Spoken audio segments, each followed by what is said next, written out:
দলের শক্তি বৃদ্ধির প্রয়াস জারি রেখেছে সিপিএম এবং তারই অঙ্গ হিসেবে আজ একটি পথসভার আয়োজন করা হয়।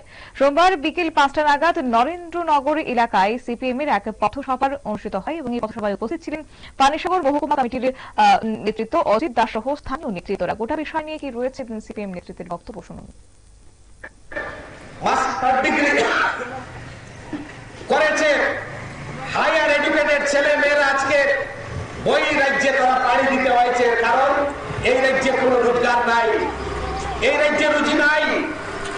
এই অবস্থা হওয়ার কথা ছিল না।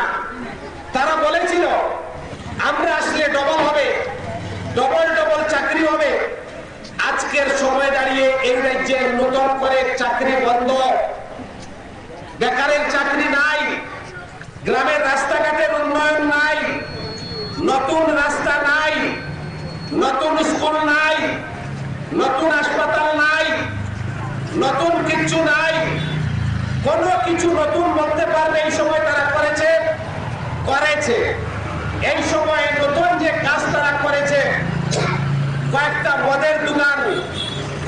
মদের দোকানের লাইসেন্স দিয়ে এই পানিসাগর রাজ্যে কয়েকটা বিলাতি মদের দোকান, দেশি মদের দোকান, এই দোকানদারদের তাদের লোকদের ওই মদের দোকান ছাড়া এই রাজ্যে নতুন কোনো কিছু হয়নি।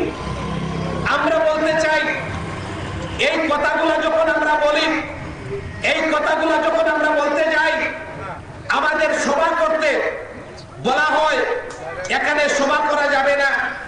প্রশাসন অনুমতি দেওয়ার পরেও আপনারা জানেন কিনা আমি আপনাদেরকে বলছি, এই এলাকার কিছু দুর্বৃত্ত, কিছু বিজেপি আশ্রিত, এরা ভালো লোক না। এরা বলে সিপিএম এর এখানে সভা করা যাবে না।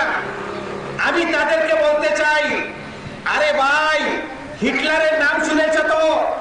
পৃথিবীর বিখ্যাত না, পৃথিবীর কুখ্যাত যে নাম হিটলার, গোটা পৃথিবীকে গ্রাস করতে চাইছিল, মানুষের কথা বলার অধিকার হরণ করেছিল। বিরোধীরা কথা বলতে পারবে না, হিটলারের বিরুদ্ধে কিছু বলা যাবে না, হিটলারি শাসন কায়েম থাকবে, তার বিরুদ্ধে কিছু বলা যাবে না। এই রাজ করেছিল গোটা পৃথিবী ব্যাপী যে হিটলার, সেই হিটলারও একদিন দস্যুর মতন পাগল হয়ে রাস্তায় ঘুরে তার জীবন ধ্বংস হয়েছে। আমি এই সমস্ত আপনারা শুনলেন সিপিএম নেতৃত্বের বক্তব্য। মূলত এই পথসভাকে কেন্দ্র করে বর্তমান রাজ্য সরকারের বিরুদ্ধে বিষোদ্গার করলেন সিপিএম নেতৃত্বরা। একই সঙ্গে রাজনীতির ময়দানে সক্রিয়তা সিপিএম এর ভোট প্রস্তুতি বলেই দেখছে এবার রাজনৈতিক মহল। নিয়ে নিচ্ছে ছোট্ট একটি বিজ্ঞাপন বিরতির সঙ্গে থাকুন।